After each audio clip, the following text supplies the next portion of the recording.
I was like, why am I doing this to myself? Look, this might be an absolutely massive hit to influencer boxing as a whole, but when it comes to KSI specifically, I genuinely don't think we're going to see him step into the ring again. His heart just isn't in the sport anymore. This isn't some publicity trick or strategic play with a big reveal plan down the line. Let's dive into why this could be devastating for the scene and how influencer boxing might actually be dying off. I felt like I had to be the nightmare.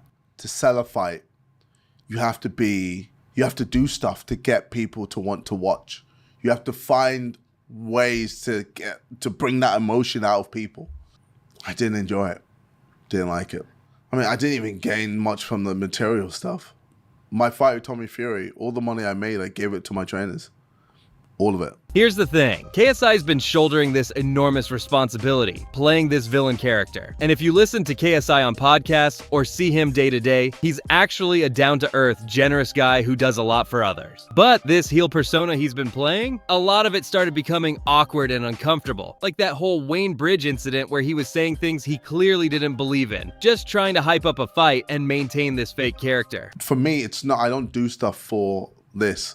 I've been offered 20 million to fight Jake Paul, 30 million to fight Jake Paul. These guys can't give me any amount of money to fight this guy. KSI's already financially set. We all know about his business empire and everything he's doing beyond boxing. So boxing was purely a passion project for him, and that's exactly why he gave the purse money to his trainers. He didn't need the payday. For him to continue, he has to genuinely love it and be fully invested. Now, before we get into KSI openly talking about never boxing again and how he's lost his enjoyment for the sport, his trainers were also catching heat during this later part of his career. Critics were saying they weren't pushing him hard enough or earning their keep. When are they gonna cook something up?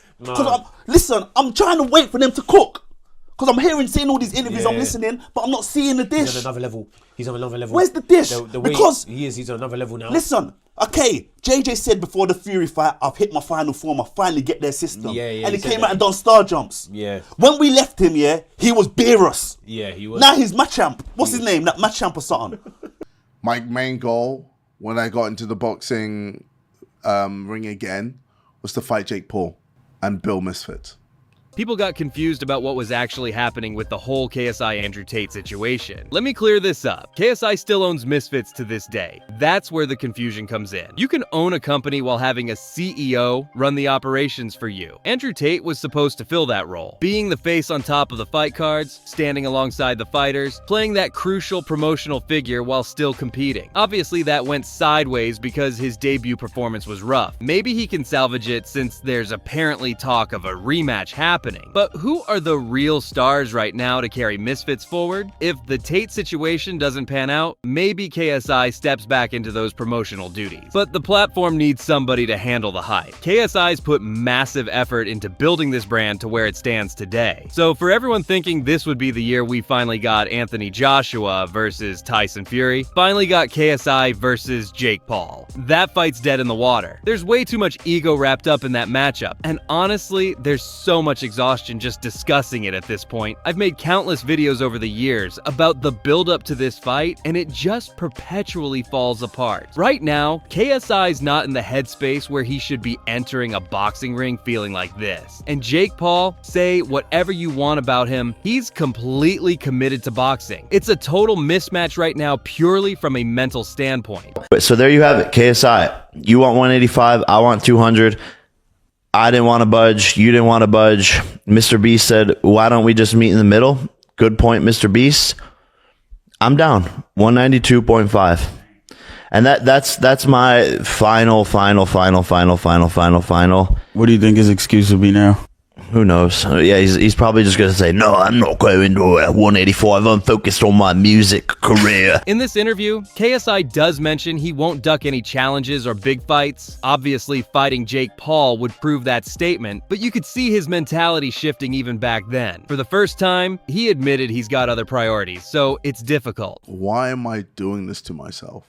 Why am I putting myself through hell when there's something I purely enjoy? Something I enjoy so much more, and that's making content. And at that point, I was like, all right, I'm gonna make a change. Nobody gives KSI proper credit for this, and I've got to. Throughout his short boxing career and the handful of fights that actually happened, he's always had multiple projects running simultaneously. He's fighting people who are completely focused and trying to knock his head off while he's managing YouTube, Sidemen content, and various business ventures. That's genuinely tough, and there's real danger when your focus is split across so many things. Then he lost to Tommy Fury, and that was his wake-up call. You can get humbled in that ring. The Tommy Fury defeat was huge for KSI, but people don't really talk about the massive fight that collapsed right before that, which he was actually motivated for. That's when boxing left a bad taste in his mouth. He was supposed to fight Conor McGregor. That's when he met with Turki Alalshik, and it was going to be this huge event, but it fell apart. And that's when he basically decided he was finished with the game and couldn't bring himself back. Would you ever consider boxing Conor McGregor if he come back? I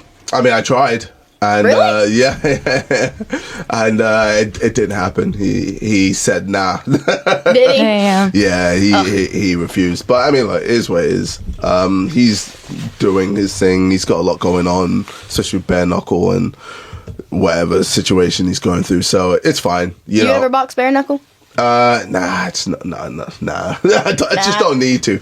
I don't need to. I feel like for me, I know my worth, and over the past couple months, I've definitely understood what my worth is. Listen, KSI might be saying on this podcast he's done with boxing for now and could make a comeback, but too much time will pass for those major matchups to still matter. And remember, he was the one who said he wouldn't retire without at least attempting to avenge that Tommy loss. If KSI takes a year or two off and changes his mind about returning, he's going to be at a serious disadvantage. He already lost to Tommy Fury, so consider the improvements Tommy will make. If Tommy has 5 or 6 more fights by then, the skill gap would be way too wide to justify a rematch. It just wouldn't make any sense. Like, Jake Paul, I'm not going to just run away from certain fights, or I'm not going to just avoid certain people, etc. Like, I'm always down to fight, especially if it's fair.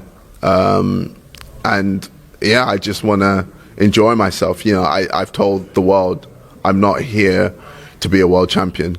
I'm just not.